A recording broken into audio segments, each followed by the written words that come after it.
اللہ کی عطائیں لامحدود ہیں اور بشر کی توقعات فقط مال تک محدود ہیں۔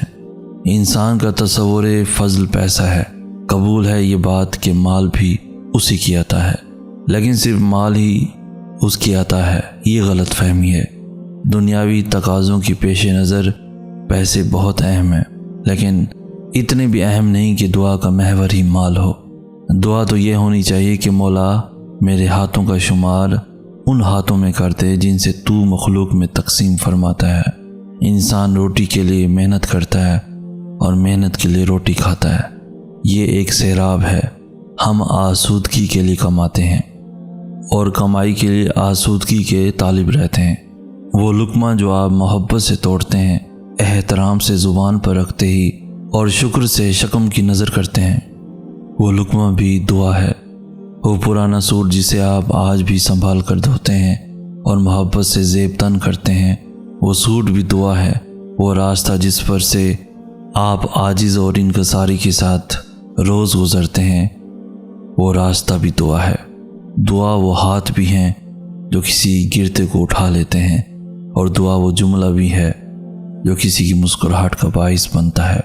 دعا کرنا کمال نہیں، دعا لینا کمال ہے۔ چھلنی سے جب ریت گزرتی ہے تو بڑے بڑے ذرات پھنس جاتے ہیں اور باریک نکل جاتے ہیں۔ چھلنی جتنی باریک ہوگی، پھنسنے والے ذرات کی تعداد اتنی ہی زیادہ۔ کائنات سے تقابل کیا جائے تو انسان کی حیثیت ذرا ہی تو ہے، کوئی چھوٹا ذرا ہے، کوئی بڑا۔ ان قریب ان سانس لیتے ذرات کو میزان کی چھلنی سے گزارا جائے گا، بڑا ذرا پھنس جائے گا اور معمولی نظر آنے والا نکل جائے گا۔ سوئی سے لے کر پانی کے جہازوں تک کا حساب لیا جائے گا اور فیصلہ بھی بر وقت ہوگا۔ عہدے، منصب، کرسی، شہرت اور مراتب سب دھرے کے دھرے رہ جائیں گے، سب ٹھاٹ دھرے کا دھرا رہ جائے گا۔ انسان کا پیمانہ قابلیت کچھ اور ہے اور رب کا کچھ اور۔ انسان کثرت زر کو قبول کرتا ہے، بڑی گاڑی، اونچی کوٹھی اور مہنگے لباس کو قبول بھی کرتا ہے اور عزت بھی دیتا ہے۔ رب کی قبولیت کا پیمانہ یکسر مختلف ہے۔ حشر کا میدان ہے، شاہ و گدا، جاہل و عالم، سیاہ و سفید سب ایک ساتھ تپتی زمین پر موجود ہیں۔ حساب چل رہا ہے اور پیمانہ بس ایک ہے، ہم۔ جو وہاں ہمارا ہوا، یہاں ہم اس کے ہوتے ہیں۔ اور یاد رہے، حشر کی چھلنی بہت باریک ہے۔ ہر وقت مضبوط بنے رہنے کی کوشش دل کو اندر سے کھوکھلا کر دیتی ہے۔ میں نے اکثر دیکھا ہے کہ لوگ اپنے آپ کو فیس نہیں کر پاتے، خود سے ہی بھاگتے رہتے ہیں۔ مگر کتنا بھاگو گے اور کہاں تک بھاگو گے؟ آخر میں تھک ہی جاؤ گے، تب سمجھ نہیں آئے گا کہ تم کس چیز سے بھاگ رہے ہو۔ ایسا لگے گا سب کچھ ٹھیک ہے اور دوسرے پل میں سب بکھر سا جائے گا، کیونکہ تم نے خود سے ہی جنگ لگا رکھی ہے، دل و دماغ کی جنگ۔ اپنی غلطیوں اور اپنی خامیوں کو قبول نہیں کر رہے۔ خود سے کہنا سیکھو کہ ہاں، میں یہاں غلط ہوں، میں نے یہاں غلطی کی۔ ضروری نہیں ہے کہ آپ ہر وقت مضبوط بنے رہیں، کبھی کبھی رو لینا بھی اچھا ہوتا ہے، ہاں مگر لوگوں کے سامنے نہیں، صرف اللہ تعالیٰ کے سامنے۔ ضروری نہیں کسی چیز کا مل جانا ہی دعا کی قبولیت ہے، بلکہ کسی چیز کا دور ہو جانا بھی دعا کی قبولیت ہے۔ بس کبھی کبھار تکلیف، یقین اور مصلحتوں پر اتنا بھاری ہو جاتی ہے کہ نہ دعا قبول ہوتی نظر آتی ہے اور نہ مصلحتیں سمجھ میں آتی ہیں۔ یہ بھی امتحان ہوتا ہے، ہماری محبت کا امتحان، صبر کا امتحان، ضبط کا امتحان اور ہمارے یقین کا امتحان۔ دعا چاہے دل کے اجالے میں مانگی جائے یا رات کی سسکتی ہوئی خاموشی میں رو کر مانگی جائے، یا مسکرا کر بارش کے دوران مانگی جائے، یا تپتی دھوپ میں سلگتے ہاتھوں سے، دعا ہمیشہ قبول ہوتی ہے۔ بس قبولیت کے انداز مختلف ہوتے ہیں۔ وہ جس کا نام ہی المجیب ہے، تو کیا وہ تمہارے دعا کے لیے اٹھتے ہاتھوں کی لاج نہیں رکھے گا؟ زندگی کا سفر ایک ٹرین کے سفر جیسا ہے، جس میں آپ کو ہزاروں لوگ ملیں گے، جو اپنی اپنی منزل پر اتر جائیں گے، اور یہ بھی عین ممکن ہے کہ آپ کی منزل تک ٹرین خالی ہو۔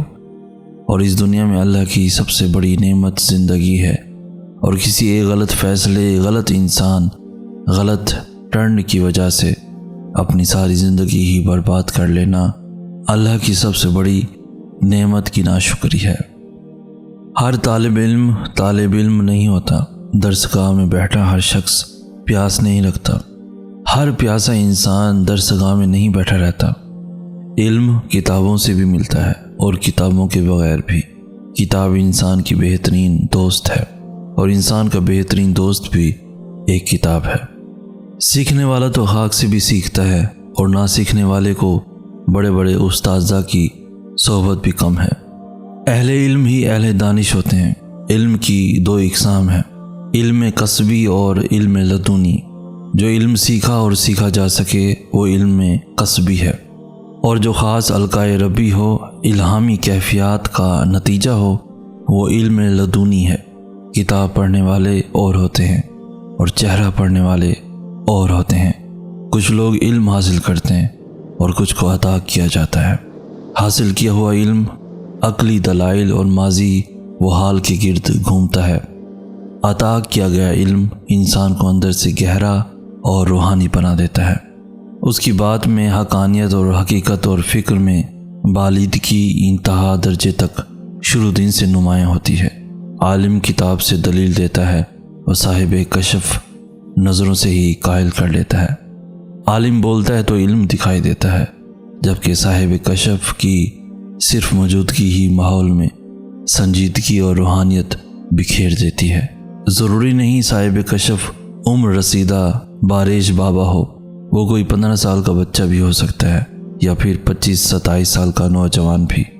خود پسندی اور مادہ پرستی کی دھند ہمیں دیکھنے نہیں دیتی، ورنہ ہمارے آس پاس بہت سے صاحب کشف موجود ہیں جن کی فکر اور کلام حق ہے اور جن کا نظریہ اعتدال ہے۔ یہ لوگ انتہائی سادہ مزاج اور کم گو ہوتے ہیں، ان میں جذبات کی روانی شدید ہوتی ہے، محبت بھی انتہا کی کرتے ہیں اور غصہ بھی غضبناک ہوتا ہے۔ دیکھا یہ گیا ہے کہ ایسے لوگ صاحب زبان ہوتے ہیں اور ہر لطیف چیز سے محبت کرتے ہیں۔ یہ لوگ خوش رہنے کا ہنر جانتے ہیں، ان کو کم یا زیادہ سے فرق نہیں پڑتا، ان کا مقصد حیات ہی کچھ اور ہوتا ہے۔ ایسے کمال کے لوگ آج کے معاشرے میں، آج کے زمانے میں خشک، سنکی، پرانے، بورنگ اور عجیب کہلائے جاتے ہیں، لیکن اس سے انہیں کوئی فرق نہیں پڑتا، کیونکہ یہ رویہ تو انبیاء نے بھی جھیلا تھا۔ تلاش کریں ایسے لوگوں کو اور ان کے پاس بیٹھیں۔ نہ وہ جبہ و دستار رکھتے ہیں، نہ ہی آستانہ و خانقاہ کے امین ہیں۔ یہ صاحبان کشف ہمارے آس پاس پھیلے ہوئے ہیں۔ اگر چشم بینا ملے تو گوش مشتاق کا میسر آنا لازم ہے۔ نظر ملے تو دل کیوں نہ ملے، دل مل جائے تو کیا نہ ملے گا۔ دیکھنے والے، سننے والے بنا دیے جاتے ہیں۔ وہ لفظ کو دیکھتے ہیں، اس کی آواز سنتے ہیں، انسان کو دیکھتے ہیں، اس کے خاموش چہرے کی آواز سنتے ہیں۔ سننے والے اس کائنات میں ہر آن، ہر آذان کو سنتے ہیں۔ سننے والے ساز کے اندر مخفی نغمے کو سنتے ہیں اور مست ہو جاتے ہیں۔ نغمہ ابھی ساز میں ہے اور اہل دل کا دل ہل جاتا ہے۔ حسن ابھی پردے میں ہے اور عشق پر لرزہ طاری ہے۔